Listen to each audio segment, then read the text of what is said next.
विज्ञान का कमाल, चीन में रोबोट से होंगे बच्चों के जन्म। जी हां, आपने बिल्कुल सही सुना। चीन में वैज्ञानिक 2026 तक गर्भधारण रोबोट का पहला प्रोटोटाइप पेश करने की योजना बना रहे हैं, जो एक कृत्रिम गर्भ का उपयोग करके बच्चों को जन्म दे सकेगा। यह तकनीक उन जोड़ों के लिए उपयोगी हो सकती है जो प्राकृतिक रूप से माता पिता नहीं बन सकते या जो गर्भावस्था से नहीं गुजरना चाहते हैं। हालांकि इस तकनीक से जुड़े कई नैतिक और मनोवैज्ञानिक सवाल भी हैं और इस पर अभी भी चर्चा जारी है।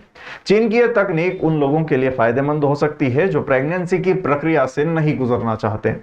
अब तक इंसान का जन्म एक मां की कोख से होता आया है। 9 महीने की ममता, दर्द और इंतजार के बाद एक नया जीवन इस दुनिया में कदम रखता है। लेकिन चीन अब इस परंपरा को बदलने की कगार पर है। वहां वैज्ञानिक ऐसी तकनीक विकसित कर रहे हैं जिसमें बच्चे को जन्म देना मां का नहीं बल्कि एक रोबोट का काम होगा। यानी भविष्य में इंसानी जीवन की शुरुआत मशीनों की गोद से हो सकती है। चीन की एक टेक कंपनी काइवा ऐसी तकनीक पर काम कर रही है जिसमें रोबोट खुद इंसानों की तरह गर्भवती होंगे और बच्चे को जन्म देंगे। सुनने में अजीब लगता है, लेकिन कंपनी का दावा है कि अगले 1 साल में यह तकनीक तैयार हो जाएगी। चीनी कंपनी ने बताया कि इस रोबोट में एक खास इंक्यूबेशन पॉड होगा जो महिला के गर्भ जैसा माहौल तैयार करेगा, यानी बच्चा पूरी तरह से मशीन के अंदर विकसित होगा। इस पूरे सिस्टम को इंसानी हार्मोन्स, तापमान और पोषण के हिसाब से डिजाइन किया जा रहा है। यह तकनीक उन लोगों के लिए गेम चेंजर हो सकती है जो बच्चा तो चाहते हैं लेकिन प्रेगनेंसी की शारीरिक या मानसिक प्रक्रिया से नहीं गुजरना चाहते। आईवीएफ और सरोगेसी से अलग यहां पूरा कंट्रोल मशीन के पास होगा। चीनी सोशल मीडिया प्लेटफॉर्म वीबो पर इस खबर की काफी चर्चा हो रही है, क्योंकि अभी तक इंसान का जन्म एक मां की कोख से होता था। हालांकि अब चीन की ये नई सोच सुर्खियों में है।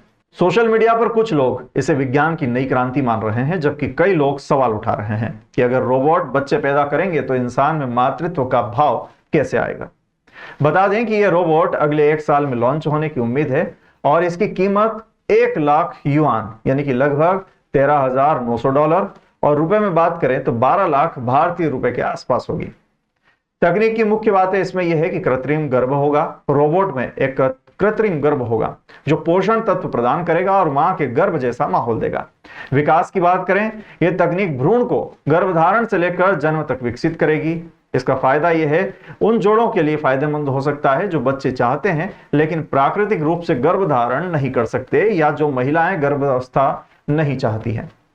इस तकनीक का पहला प्रोटोटाइप 2026 में लॉन्च होने की उम्मीद है। साथ ही चिंताएं और नैतिक मुद्दे भी हैं, क्योंकि अंडाणु और शुक्राणु का स्रोत यह स्पष्ट नहीं है कि इन रोबोट के लिए ये कहां से आएंगे, जिससे अवैध व्यापार का खतरा बढ़ सकता है। मनोवैज्ञानिक प्रभाव भी हैं। रोबोट से पैदा हुए बच्चों को यह जानने पर मनोवैज्ञानिक समस्या हो सकती है कि उनका जन्म मां के गर्भ से नहीं हुआ है। साथ ही मां और बच्चे का संबंध भी मुख्य है। इससे बच्चे के मानसिक और भावनात्मक विकास पर असर पड़ सकता है, क्योंकि मां के साथ प्राकृतिक संबंध नहीं होगा। अब बात करें कानूनी और नैतिक बहस की। अभी चीन में मानव भ्रूण को कृत्रिम गर्भाशय में 2 सप्ताह से अधिक समय तक विकसित करना गैर कानूनी है और इस तकनीक के लिए नए कानूनों और नियमों की आवश्यकता होगी।